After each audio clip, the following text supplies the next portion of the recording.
Have you ever had that one friend? The kind who makes your heartbeat stutter every time he smiles. The one whose laugh can brighten even your darkest day. That was Connor for me. And this is the story of how one simple mountain camping trip changed everything between us. My name is Alex, and I'm 26 years old. I'd been out since college, but life had taught me to guard my heart around straight guys, especially around Connor Mitchell. He was 6 feet of effortless, athletic grace.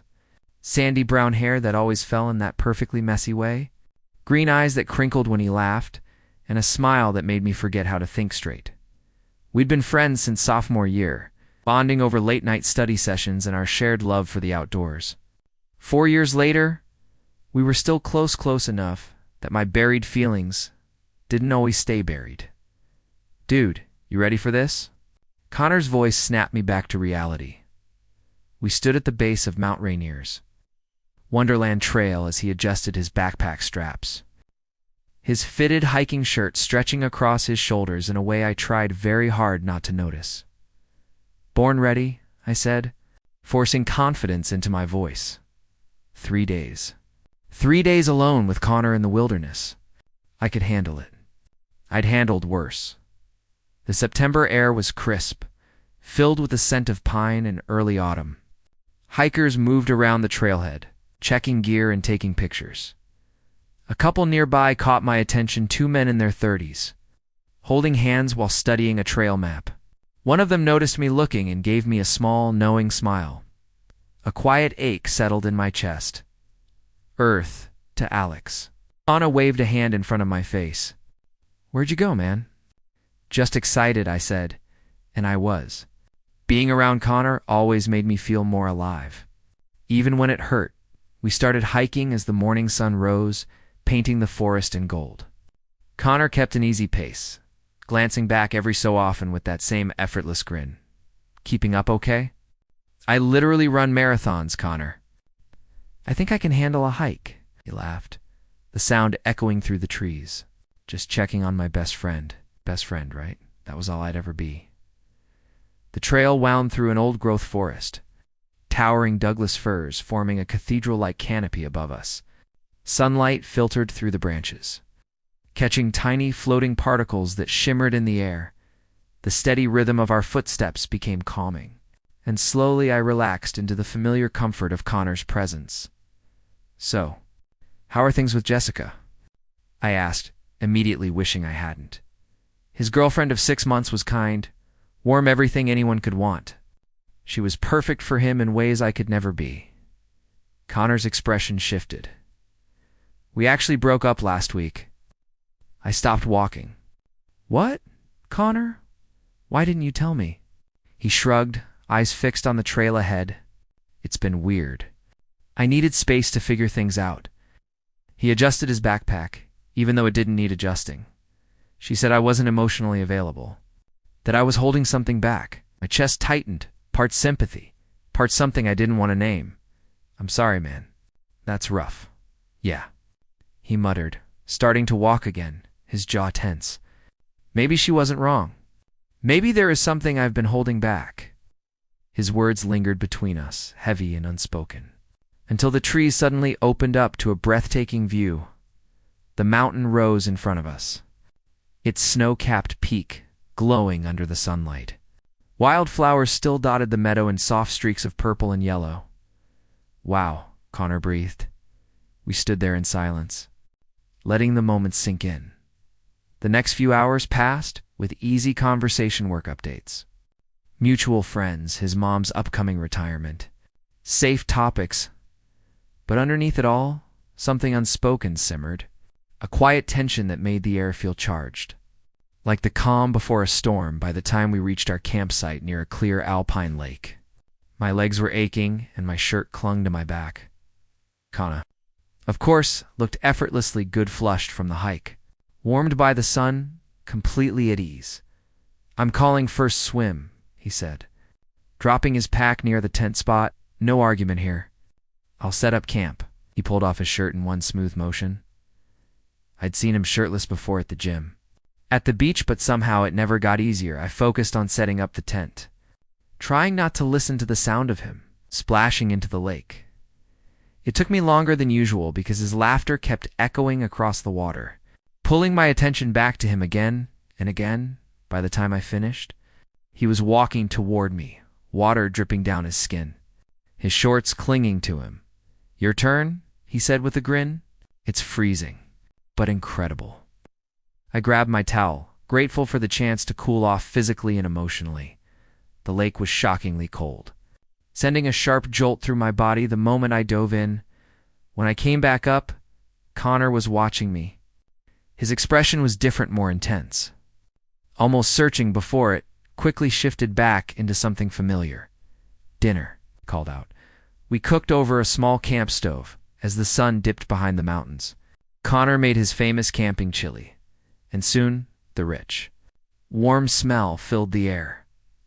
We sat on a log near the tent, eating quietly for a moment. "You know," he said finally, his voice softer now. "I've been thinking a lot lately." What? Life. What I want. Who I really am. I looked at him, but his eyes stayed on his bowl, his brow slightly furrowed. "That sounds heavy." "Yeah." He exhaled slowly. Jessica wasn't wrong. Been holding back from her, from everyone. Maybe even from myself. My pulse quickened. "What do you mean?" He set his bowl aside and finally looked at me. In the fading light, his green eyes seemed darker, filled with something I couldn't quite name. I think I asked you on this trip because I needed space to figure things out. Away from everything. With someone I trust completely? "Connor, let me finish," he said gently. "Because if I don't say this now, I might never find the courage again." He took a slow, steady breath. "Alex, do you remember freshman year? That night we stayed up until sunrise, talking about everything and nothing." I nodded, confused but listening closely. "I remember feeling something I couldn't explain," he continued. "Like I'd never connected with anyone the way I connected with you. I told myself it was just friendship, just the relief of finding someone who understood me." He paused, his voice softening. "But that feeling never went away. It only got stronger." My throat went dry. I couldn't find the words, and then you came out. "Junior year," he said quietly, and I wasn't scared of that. I was scared because suddenly I had to face feelings I'd been trying to ignore. He let out a shaky breath. I kept telling myself I was straight. I dated women. I tried to follow the path that made sense, but none of it made those feelings disappear. My voice trembled. "Connor, what are you saying?" He turned fully toward me. I noticed his hand shaking slightly. "I'm saying Jessica was right. I wasn't emotionally available because..." He swallowed hard. "Because my heart has been yours for years. Alex, I just didn't know how to face it." For a moment, everything around me faded, the gentle sound of water against the shore, the wind through the trees, the distant calls of birds. "You don't have to say anything," Connor added quickly, mistaking my silence. "I know this is a lot. I know you might not feel the same. I just couldn't keep pretending anymore. You deserved the truth." I kissed him. It wasn't planned. It wasn't careful. One moment I was overwhelmed with fear and hope, and the next my hands were on his face, my lips pressed against his. He froze for a split second, and panic flickered through me. I started to pull back, but then he kissed me back. His hands found my shoulders, then moved into my hair, pulling me closer. The kiss was soft at first, hesitant, like we were discovering each other all over again. Then it deepened, filled with years of unspoken feelings, of longing and relief finally breaking free. When we finally pulled apart, breathless, Connor rested his forehead against mine. "I was hoping you'd do that," he whispered. I let out a shaky laugh. "You just told me you've loved me for years. What did you expect?" He smiled, nervous and real. "I don't know. Maybe that you'd say I was confused, that I was just your straight best friend going through something. You're not straight, Connor." "No," he said softly, meeting my eyes. "I'm not. I don't have all the answers yet. Maybe bi, maybe pan. Maybe I don't need a label right now." He took a breath. "But I do know this: I love you. And I'm done pretending otherwise." Emotion burned behind my eyes. Do you have any idea how long I've waited to hear that? His expression softened, a little fragile. You've known? Since the beginning, I admitted. But you dated women. You talked about women.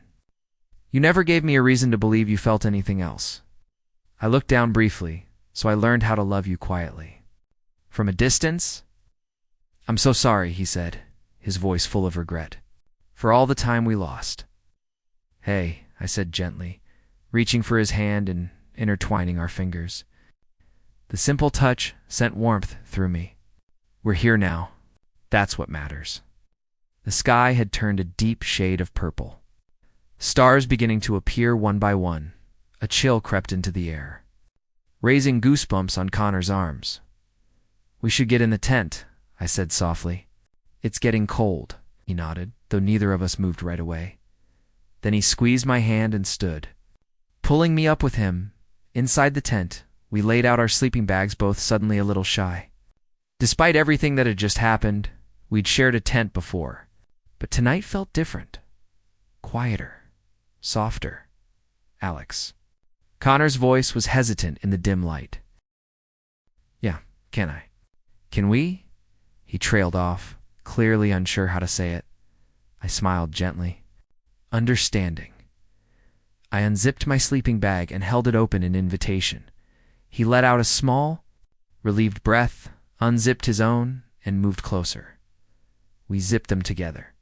Creating one shared warmth, Connor settled beside me. After a moment, he rested his head against my chest.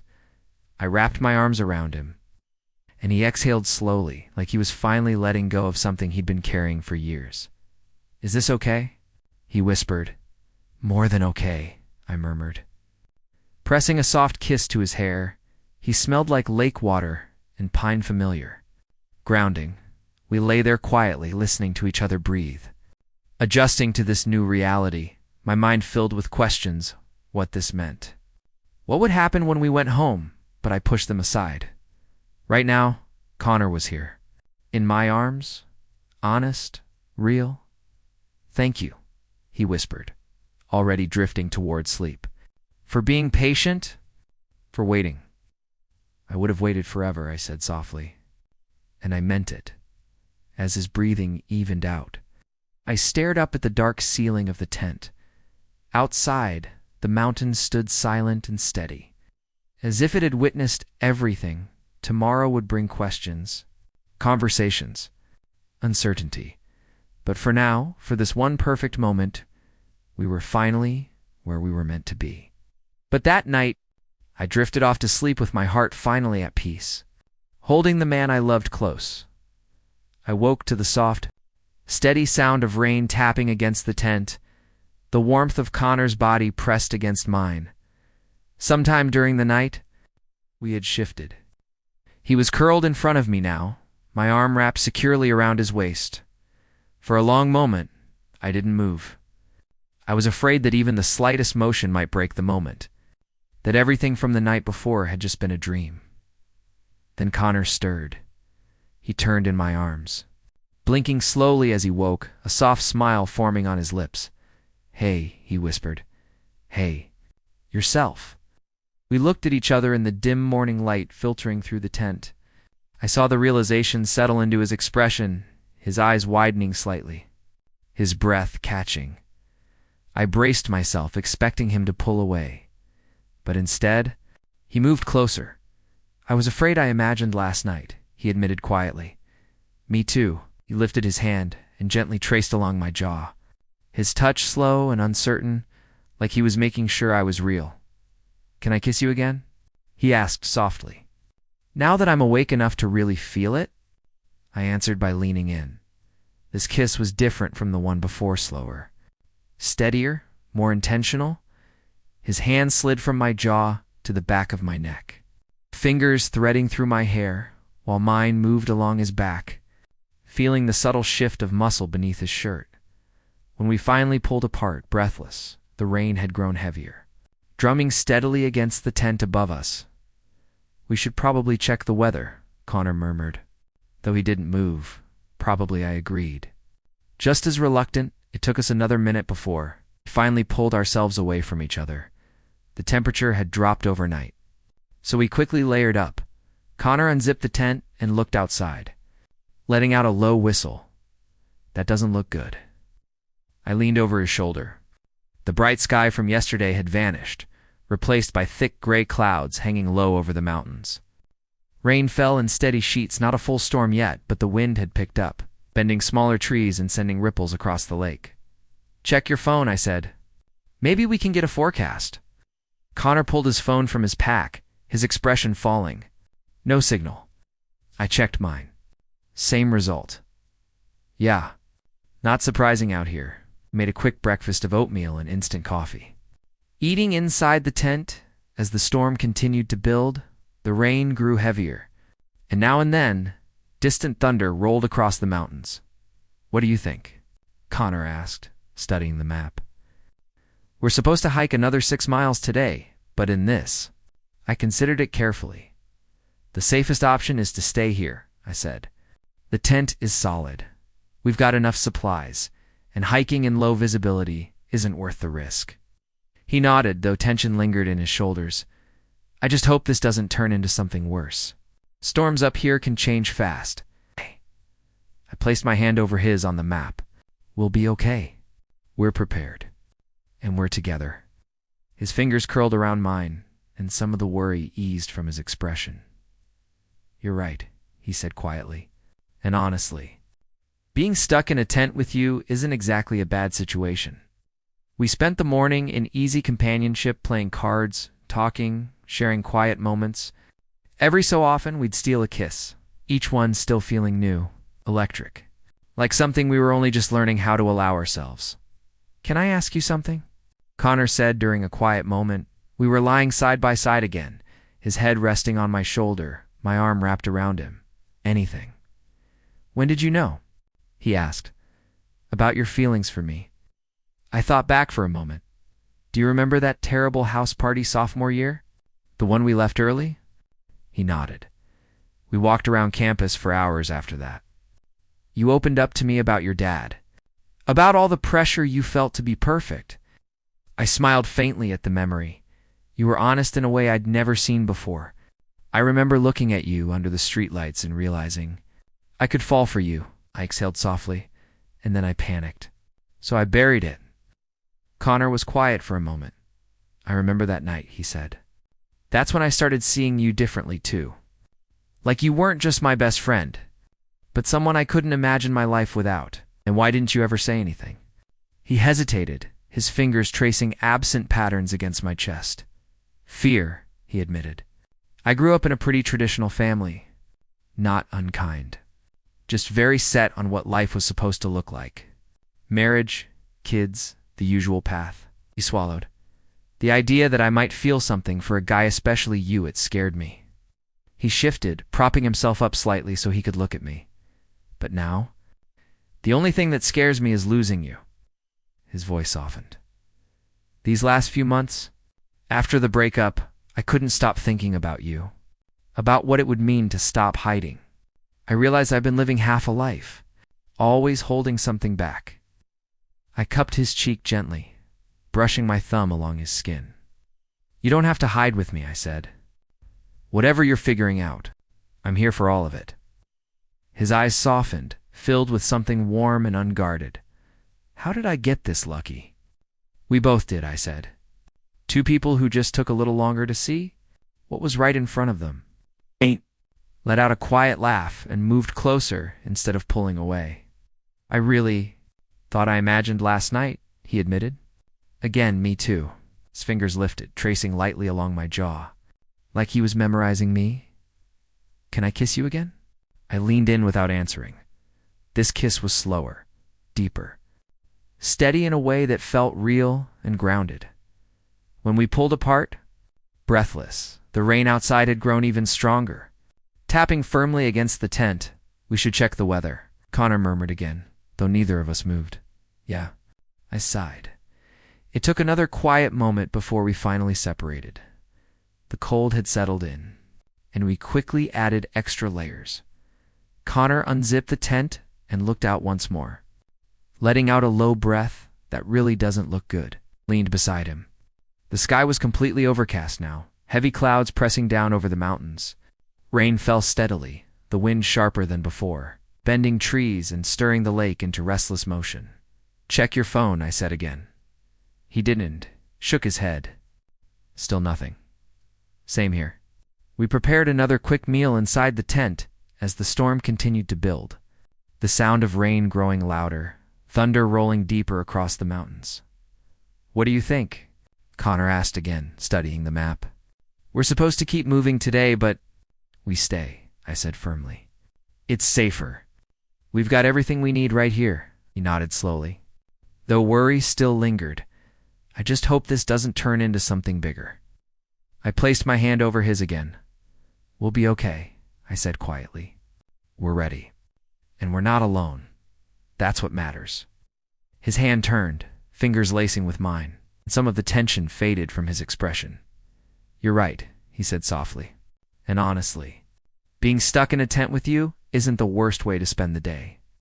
We spent the morning in easy companionship, talking, playing cards, and occasionally getting distracted by kisses that made both activities nearly impossible. Every kiss still felt new, electric, like we were finally allowing ourselves to feel something we'd both kept hidden for far too long. "Can I ask you something?"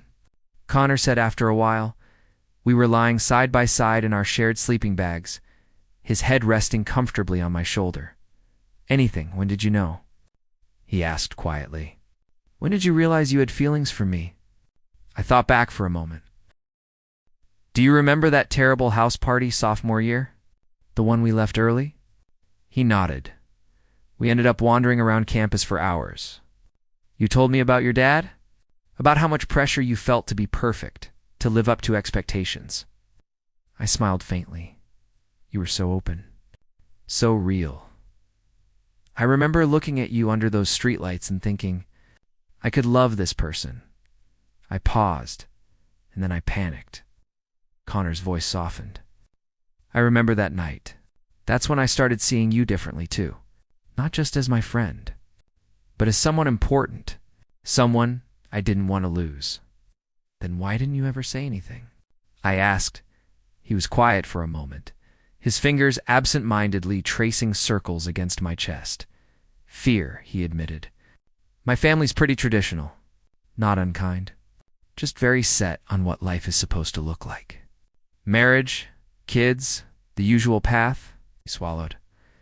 "I spent years convincing myself that was the only version of me that could exist. The idea that I might feel something for a guy, that I might be in love with you. It scared me." He lifted himself onto one elbow, meeting my eyes. "But now, the only thing that scares me is losing you." His voice dropped slightly.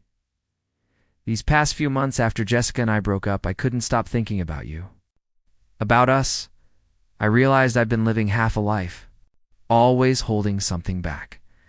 I cupped his face gently, brushing my thumb along his cheek. "You don't have to hide with me," I said softly. "Whatever you're figuring out, whatever you feel, I'm here." His eyes shimmered with emotion. "How did I get so lucky?" "We both did," I whispered. "Two people who just took a little longer to figure things out." He let out a quiet laugh. But it was suddenly cut short by a loud crack of thunder. The wind slammed hard against the tent, making the walls shudder inward. "This is getting worse," Connor said. Sitting up quickly, "Maybe we should." A massive crashing sound cut him off. We froze, staring at each other, wide-eyed.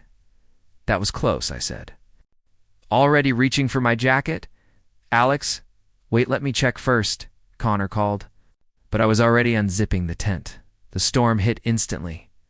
Rain poured down in heavy sheets, soaking me within seconds. The wind whipped hard enough to sting my face. I squinted through the chaos until I spotted it. A massive pine tree had fallen just 30 feet away, its roots torn from the ground by the soaked earth and powerful winds. It had narrowly missed our campsite, but completely blocked the main trail. Connor appeared beside me, equally soaked. I muttered, "We can't go back that way. And going forward isn't safe either," he added, back inside the tent. We stripped off our wet outer layers and spread out the map. Connor pointed to a marked spot. There's an emergency shelter about 2 miles north. Off trail, but it should be stronger than this tent. It means crossing the ridge, I said. In weather like this, that's risky. But if another tree falls closer, he said quietly. We both knew the answer. The decision made itself.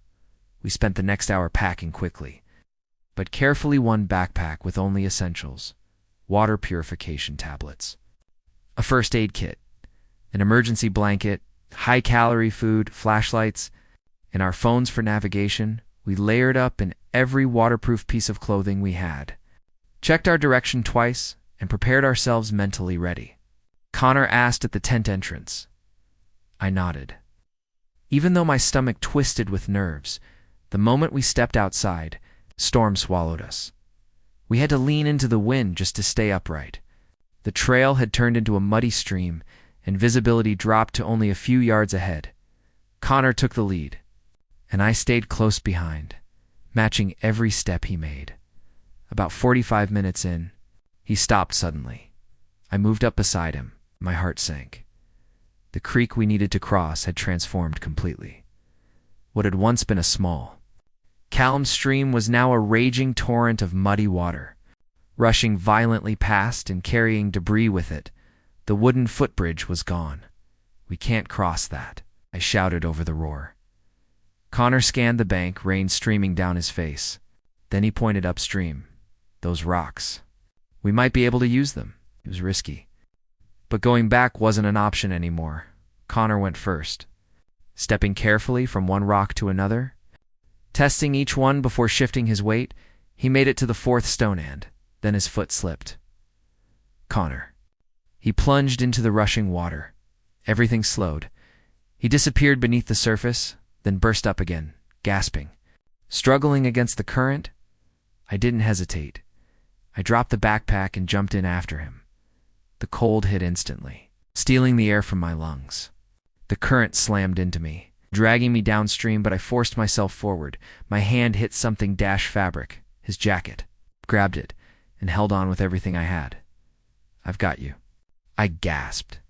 Don't let go. His terrified eyes met mine, but he nodded.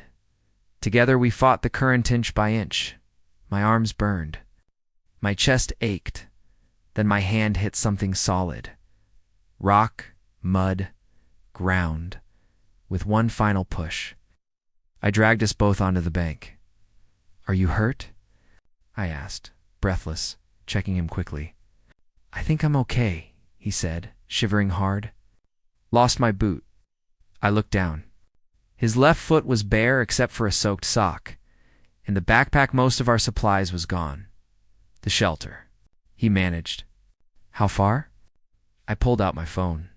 Somehow it was still working. Less than a mile, I said. We can make it. Connor nodded, even as he shook from the cold. We quickly wrapped his foot using my emergency poncho and started, moving again. That final mile felt endless. Every step hurt. Every gust of wind drained what little strength we had left, but we kept going, leaning on each other, refusing to stop, and then, through the curtain of rain we saw it, a small wooden shelter. Built into the mountainside, barely visible through the storm, we stumbled inside and collapsed onto the dry concrete floor. The space was simple, but it was shelter. It was hope. We need to get out of these clothes, I said through chattering teeth. We stripped down to our underwear, hands shaking, and hung our soaked clothes on the nails along the wall. There was a small fireplace with leftover. Boyden, unexpected miracle, with numb fingers.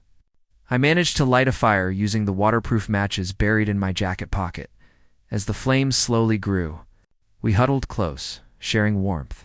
Connor was still shaking badly, his lips tinged with blue. Come here, I whispered. Pulling him closer, we lay together on the thin emergency blanket near the fire. Bodies pressed close as the warmth gradually returned. Slowly, the trembling eased. Color came back to his face, and once the immediate danger had passed, the weight of what almost happened hit me all at once. You could have died, I said, my voice breaking. When you went under, I thought, but I didn't, he said softly, turning toward me. Because you came after me. You saved my life, Alex. You would have done the same, I replied without hesitation. Still, his voice softened. I love you. I should have said it sooner. I've loved you for years. Tears slipped down my cheeks. I love you too, I said. More than I can even explain. We kissed gentle, grateful, filled with everything we had just survived. Outside, the storm continued to rage. But inside that small shelter, we had warmth, safety, and each other. As night fell, and we lay close together in the glow of the fire, listening to the storm slowly quiet, a deep sense of gratitude filled my chest. We had made it, and whatever tomorrow brought, we would face it together. I woke to silence. After hours of wind and thunder, the quiet felt almost unreal. Soft morning light filtered through the shelter, and through the cracks in the door, I could see clear skies. Connor was still asleep beside me, his arm draped across my chest. For a while, I just watched him, this man I loved, this person I had almost lost. His hair stuck up in every direction, still slightly damp. The small cut on his forehead, cleaned and bandaged the night before, was a reminder of everything we'd been through. He looked peaceful, real, mind, as if sensing my gaze. He stirred and blinked awake. A soft smile touched his lips. Morning, he murmured, his voice rough with sleep. Morning. How do you feel? He stretched slightly, wincing, sore, but alive, propped himself up, his expression turning serious. I mean it, Alex. You risked everything for me. I'd do it again, I said quietly. You're worth it. You've always been worth it. His eyes softened. I don't deserve you. I cupped his face gently. We deserve each other, and we deserve to be happy. He kissed me softly like a promise of all the mornings still to come. By the time we pulled apart, sunlight had filled the shelter with warm golden light. We dressed in our dried clothes, still stiff and sore. The shelter had a few energy bars and water supplies, just enough for a simple breakfast. After checking the map, I said we should head back to the tent, grab what we can, and start making our way down. Connor nodded, testing his injured foot. It'll slow me down, but I'll manage. Outside, the world felt completely different. Clean, fresh, alive. Leaves and branches covered the ground, but the air smelled of rain and pine, and the sunlight felt like a blessing. The hike back took twice as long. We moved carefully, supporting each other and stopping often. When we reached our campsite, the tent was still standing, though everything inside was damp. We packed what we could, redistributing the weight so Connor wouldn't strain his foot. Ready to head back to civilization? I asked. Connor looked out at the mountains, the lake, the scattered wildflowers, the towering peak above it all. Part of me wants to stay here forever, he said softly. In this place where it's just us? I understood. Up here, everything felt simpler. No expectations. No pressure. Just us, honest and unguarded. But I knew we couldn't stay. I know, I said, taking his hand. But we can't hide up here forever. And honestly, I don't want to hide anymore. He squeezed my hand, a mix of nerves and hope in his eyes. You're right. I'm just nervous. Me too, I admitted. But we'll figure it out. One step at a time. The descent was long, but manageable. We talked more than we ever had before, about everything we'd avoided for years. His fears about opening up to his family. My worries about how this might change our friendships. The uncertainty of turning something familiar into something new. My parents are going to be shocked, Connor said during a break. They've been asking about Jessica, probably hoping we'd get back together. How do you think they'll react? He asked. I chose my words carefully. They might need time, but they love you, and love has a way of adapting. He nodded slowly. My dad had this whole plan for me, he said. Take over the business. Get married. Have kids. This doesn't exactly fit that picture. For what it's worth, I said gently, your life doesn't have to follow anyone else's plan. He looked at me, something lighter in his expression. Do you want kids someday? He asked suddenly. Maybe, I said with a small smile. But let's not plan our entire future right now. We've been together for, what, 2 days? He laughed softly. Fair point. I'm just excited and a little terrified. Same, I said. But for the first time, his fear didn't seem overwhelming. It looked like something he could face together as we reached lower ground. Our phones buzzed back to life, filled with missed notifications. Other hikers began appearing along the trail, small signs of the world we were returning to. Rough night up there? One of them joked, eyeing our worn-out appearance. You could say that, Connor replied with a grin. But we made it. When the parking lot finally came into view, Connor gently pulled me aside. Before we go back to real life, there's something I need to say. I watched him carefully. These past few days, he began, his voice steady. They've been the most intense and the most meaningful of my life. He took my hands. I almost lost everything yesterday. And all I could think about was how I never told you the truth. How I never let myself be fully honest. His grip tightened slightly. I don't want to hide anymore. I don't want to pretend we're just friends. I want people to know that I love you. My chest tightened. I want to call you mine, he added softly. My eyes burned. Are you sure? I've never been more sure of anything, he said. I've wasted enough time being afraid. So I kissed him right there in the open. With the world around us, a couple nearby smiled and gave us a quiet thumbs dash up. Connor blushed slightly. But he didn't pull away. Mine, huh?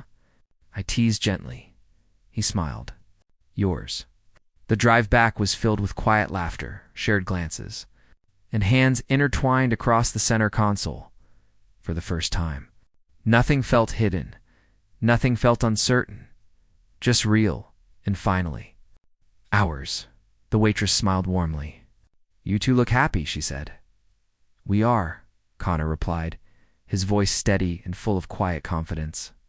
Hearing it made my chest feel too small for everything I was feeling. We reached his apartment late that night, exhausted, but not ready to let the day end. He asked me to stay, his voice soft, a little shy but hopeful. I stayed. We showered separately, still learning each other's boundaries, still moving carefully through something new and meaningful afterward. We curled up on the couch, sharing leftover pizza and quiet laughter, stealing soft kisses between bites. The next morning, I woke to the smell of breakfast and the sound of Connor's gentle voice. Morning, he said, smiling. Morning. Boyfriend. The word settled into my chest like something warm and permanent. By noon, he was dialing his parents, asking if we could come over that afternoon. His hands were tense the entire drive. Whatever happens, I said quietly, I'm here. We're in this together. His parents greeted us warmly, unaware of the courage building inside him. When we sat down in the living room, Connor reached for my hand. Mom, Dad, I need to tell you something important. His voice shook slightly, but he didn't let go of me. I'm not straight. I think bisexual fits me best. And Alex and I are together. He's my boyfriend. Silence filled the room. His father's expression was unreadable. His mother's eyes softened with emotion. Connor, honey, she said gently, is this why you've seemed so stressed? Why things didn't work out with Jessica? He nodded. I was trying to be someone I'm not, but I love Alex. I have for years. His father stood, and for a moment, a heart stopped. Then he pulled Connor into a firm embrace. I'm proud of you, he said quietly. All I've ever wanted is for you to be true to yourself.